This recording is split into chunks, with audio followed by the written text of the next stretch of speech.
There's a peninsula in Costa Rica where people are 3.5 times more likely to reach 100 than basically anywhere else on Earth. And researchers kept flying out there expecting to find some complicated secret. Special genetics, expensive supplements, something hard to copy. What they found instead was a breakfast. The same breakfast. Eaten by almost everyone. Rice, beans, a handmade corn tortilla, and a cup of coffee. That's it.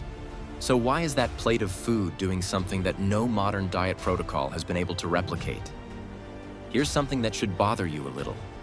If you ate plain corn as your main food every day for decades, you'd eventually develop a disease called pellagra. Your skin would crack and blister in the sun. Your digestion would fall apart.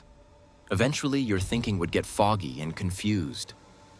It happened to hundreds of thousands of people in the American South in the early 1900s, when corn became a staple food and people didn't know what was wrong. So Nicoyans eat corn tortillas every single morning of their lives, and they're some of the healthiest elderly people on the planet. How does that work? The problem with corn is that it does contain niacin. That's vitamin B3. But the niacin is chemically locked inside the grain in a form your intestines can't pull out. It just moves through you and does nothing. So you can eat corn all day and still end up niacin deficient because the nutrient is there, but your body has no way to get at it. Populations all over the world ran into this exact problem when corn spread as a crop, but the preparation knowledge didn't travel with it. What did travel? Through Central America, for about 3,500 years, was this. Before you make tortillas, you soak the dried corn kernels overnight in water mixed with wood ash. Just the ash from the cooking fire. That's it. Nicoyan grandmothers do this not because they studied nutrition. They do it because their mothers did it, and their mothers' mothers did it, because the food worked better that way. The why got figured out much later. The ash is alkaline, and when corn sits in that solution overnight, the outer hull of the kernel starts to break down. The chemical bonds that lock the niacin in place come apart. By morning, the niacin is free, and when you eat that tortilla, your intestines can actually absorb it. The process has a name, nixtamalization. And it does three things at once. It releases the niacin. It breaks down the corn cell walls so the amino acids inside become more bioavailable. And it adds calcium directly into the grain from the ash itself. A tortilla made from nixtamalized corn is genuinely a different food, nutritionally, than one made from regular corn flour. The niacin piece connects directly to heart health. It raises HDL cholesterol. That's the type that goes around clearing plaque out of your arteries, and it helps keep triglycerides in check. Cardiologists have actually prescribed synthetic niacin as a treatment for cardiovascular disease. Nicoyans are getting a natural daily dose of it just from breakfast, and they've been getting it since they were kids. Then there's the amino acid situation. Corn is low in lysine on its own. Nixtamalization doesn't add lysine, but it makes the amino acids that are there easier for your body to use. And then you eat that tortilla next to a pile of black beans, which are high in lysine, and together they cover what neither one covers alone. You end up with a complete protein from two cheap, simple foods that have been eaten side by side in this region for thousands of years. The preparation method is the technology. The overnight soak in wood ash is why this plate of food can support cardiovascular health across an entire lifetime. It's not about the ingredients by themselves.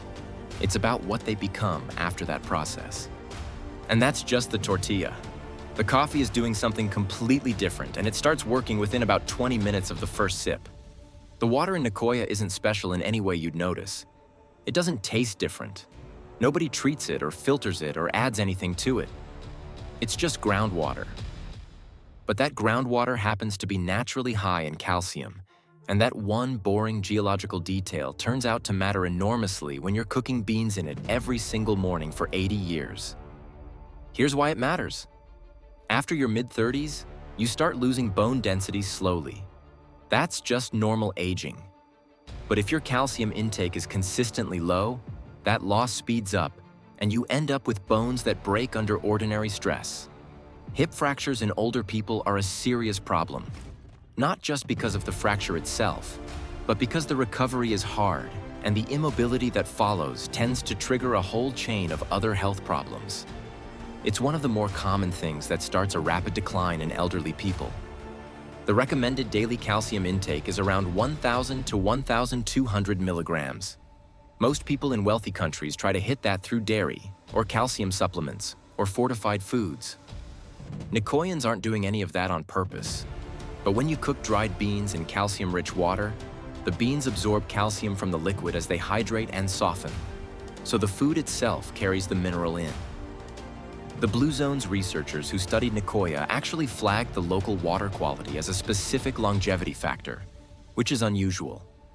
Most longevity research focuses entirely on food, but the calcium concentration in Nicoya's groundwater is high enough that cooking with it and drinking it through the day adds up to real skeletal support over decades. Now add the coffee. Nicoya grows a variety called a pea berry, which is a natural mutation where the coffee cherry produces one single round bean instead of the usual two flat ones.